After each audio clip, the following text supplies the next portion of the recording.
Formal nang inilunsad ang United Nationalist Alliance bilang political party na magdadala sa kandidatura ni Vice President Binay sa eleksyon 2016. Hindi nakadalo si Manila Mayor Joseph Estrada kahit inimbita raw siya ng una, pero buo raw ang suporta niya sa oposisyon. At kung hindi raw matutuloy ang kandidatura ni Binay, siya mismo ang tatakbo sa pagkapangulo. May report si Sandra Aguinaldo. The next President of the Republic. Pinuno ng mga taga-suporta ni Vice President Jejomar Binay ang Makati Coliseum para sa paglulunsad ng United Nationalist Alliance una bilang isang political party. Dumating din ang mga alyado sa politika ni Binay gaya ni na Senador Gregorio Honasan, Representative Manny Pacquiao, dating Senador Ernesto Maceda, ang tiyahin ng Pangulong Aquino na si Tingting Cojuangco, pati mga kaalyadong lokal na opisyal mula sa iba't ibang panig ng bansa. Ang una ang magdadala sa kandidatura ni Vice President Jejomar Binay sa eleksyon 2016. Makikipag-alyansa raw sila sa iba't ibang mga partido. Patigim lamang daw ito ng kanilang pwersa. Yun nga lang, isang personalidad ang wala dito. At yan ay si Manila Mayor Joseph Estrada. Pero dumating naman ang pamangkin ni Erap na si dating Laguna Governor E.R. Ejercito at anak ni Erap na si Senador J.V. Ejercito na nauna nang nagpayag ng suporta kay Senador Grace Poe.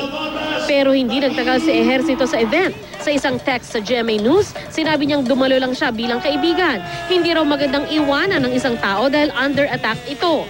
Pero problema daw talaga para sa kanya kung tatakbo din ang kaibigang si Poe.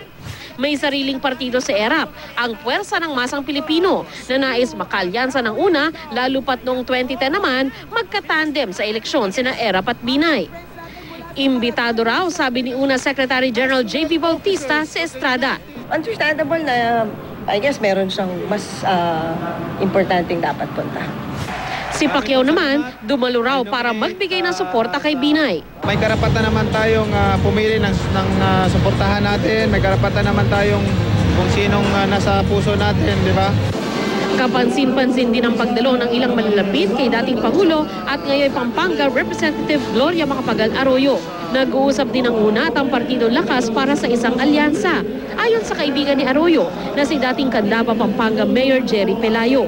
Sa kanyang speech, muling binatikos ni Binay ang aniyay kapalpakan ng administrasyon gaya ng pagkamatay ng SAF 44, ang madalas tumirik na tren ng MRT, laganap ng kriminalidad at salat umano ng serbisyo publiko. Puwis ng buhay ang 44 na magigiting na miyembro ng ating kapulisan, ang SAF 44. Nagkaroon ng katakot-takot na investigasyon at report, ngunit walang nasampahan ng kaso. Ang tanong ng bayan, nasaan ang gobyerno? Inilahad din ni Binay ang kanyang plataforma na nakatuon sa pagpapalawak ng serbisyo panlipunan. Masigla ekonomiya, epektibo at may malasakit na pamamahala. May parinig din siya sa mga aniyay palpak at maging sa tinawag niyang mga bagito sa gobyerno. Ang una, hindi samahan ng mga palpak at manhid. Hindi ito samahan ng mga tamad, usad pagong at teka-teka sa pagharap sa mga problema ng bayan.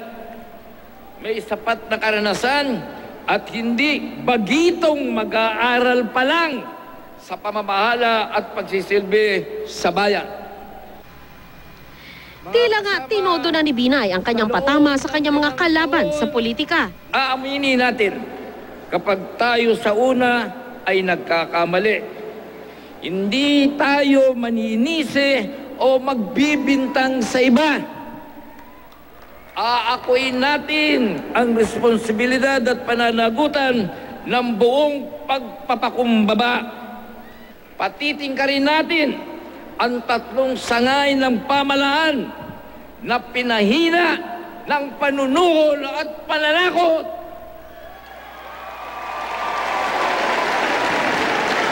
Dumalo ang pamilya ni Binay, pati na si suspended Makati Mayor Junjun Binay. Sa pagtitipon, nahalal bilang chairman ng una si Binay, President sina Botas Representative Toby Tiangco, Vice President naman si Senador Gregorio Honasan at Secretary General si Attorney J.B. Bautista. Paliwanag ni Erap, hindi siya nakadalo sa okasyon ng una dahil may mga kailangan din daw siyang asikasuhin ngayong araw. Pero buo raw ang kanyang suporta sa oposisyon. Sa ngayon, patuloy pa rin daw niyang tinitimbang kung sino kina Binay o Poe ang susuportahan sa 2016.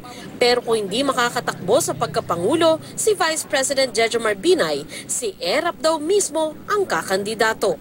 He's already the standard bearer, that's for sure. It's already understood that he is the standard bearer of the opposition because I'm not running.